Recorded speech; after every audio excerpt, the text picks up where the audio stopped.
Adakah dalil yang menyatakan bahwa orang Islam, Muslim yang mencintai Al-Quran meskipun tidak hafal Al-Quran akan mendapatkan keutamaan mengajak ibu, bapak, istri dan anak-anaknya ke surga yang paling tinggi? Mohon pencerahannya. Tentunya menghafal Quran 30 juz itu suatu yang mulia dan terlalu banyak dalil menunjukkan akan hal tersebut, tapi tidak wajib. Tidak wajib. Oleh karenanya para sahabat juga mereka hafalannya bertingkat-tingkat. Tidak semuanya hafal Quran, tidak semuanya qari'ul Quran. Sehingga dalam suatu hadis seperti hadis Amr bin Salamah, waktu Nabi suruh jadi imam, dia paling masih kecil dan dia jadi imam karena dia hafalan yang paling banyak. Sahabat yang lain tidak banyak. Sehingga waktu itu sarungnya pendek. Waktu dia ruku kelihatan siang terlihat ya. Sehingga ibu-ibu protes. Ya, kata mereka kepada para jamaah, bapak-bapak, tolong bilang tukang baca Quran kalian jangan sampai kelihatan anunya ya. Ya. Ini menunjukkan ternyata ada sebagian sahabat yang masih kecil hafal lebih banyak daripada yang apa? Yang dewasa ya. Kemudian juga seperti dalam waktu perang Uhud, Nabi menggali lubang, kemudian satu liang lahat, 2 orang, 3 orang, Nabi SAW bertanya, ayyuhuma aktsaru hifdzan li kitabillah. Siapa di antaranya yang paling banyak hafalan Qur'annya? Tatkala si fulan qaddimuhu fil lahat. Kata Nabi, masukkan dia pertama kali dalam liang lahat. Berarti tidak semua sahabat hafal Quran. Dikarenanya menghafal Quran 30 juz tidak wajib. Yang bisa hafal alhamdulillah, tidak hafal juga tidak wajib bagi seorang. Yang penting seorang berusaha menghafal Al-Quran, berusaha menghafal semampunya, kemudian mengamalkan isi daripada Al-Quran.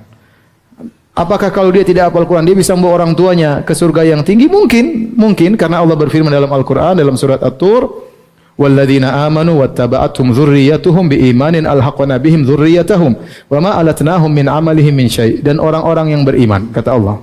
Allah tidak mensyaratkan hafal Quran enggak hafal Quran. Allah hanya mengatakan dan orang-orang yang beriman. Kemudian diikuti oleh keturunan mereka yang juga beriman, alhaqna bihim dzurriyyatahum, maka anak-anak mereka akan diangkat sejajar dengan mereka di surga.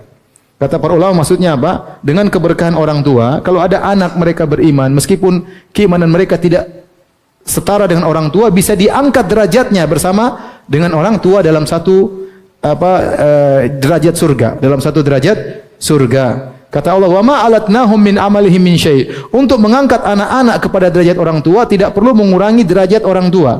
Kalau kita pakai logika harusnya misalnya orang tua derajat 10, anak derajat 2. Untuk pindah ke derajat 5, orang tua turun. Pahalanya kasihkan anak-anak supaya anak-anak juga naik sehingga ketemu derajat nomor 6 misalnya.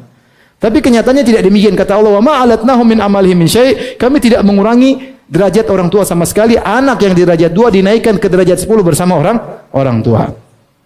Nah, kata para ahli tafsir bahwasanya makna dzurriyyah bisa jadi keturunan, bisa jadi orang tua. Jadi dzurriyyah itu bisa artinya anak-anak, bisa jadi orang tua. Seperti firman Allah dalam surat Yasin ya. Wa ayatul lahum anna hamalna dzurriyyatahum fil fulkil mashhul. Di antara tanda-tanda kebesaran kami mengangkut dzurriyyatahum, maksudnya nenek moyang mereka, yaitu Nabi Nuh alaihissalam di atas kapal ya.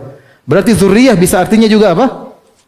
Orang tua. Berarti bisa jadi anak-anak di tingkat 10, orang tua di tingkat 2, dengan karunia Allah pemuliaan terhadap anak-anak ini akhirnya orang tua terangkat ke level 10 juga. Paham? Jadi antum, ya maksud saya, aset paling besar adalah anak-anak. Antum harus serius mendidik anak-anak antum ya. Semaksimal mungkin anak-anak berusaha menjadi orang-orang yang soleh. Harus lebih baik daripada kita. Kita sudah terlanjur qadarullah ya. kita dulu zaman tidak seperti zaman sekarang. Dulu enggak ada pengajian, sekarang alhamdulillah sarana untuk belajar banyak, pondok juga banyak, tinggal kita motivasi dengan cara yang bijak dalam didik anak-anak. Jangan juga maksa mereka berlebihan sehingga di luar daripada kemampuan mereka.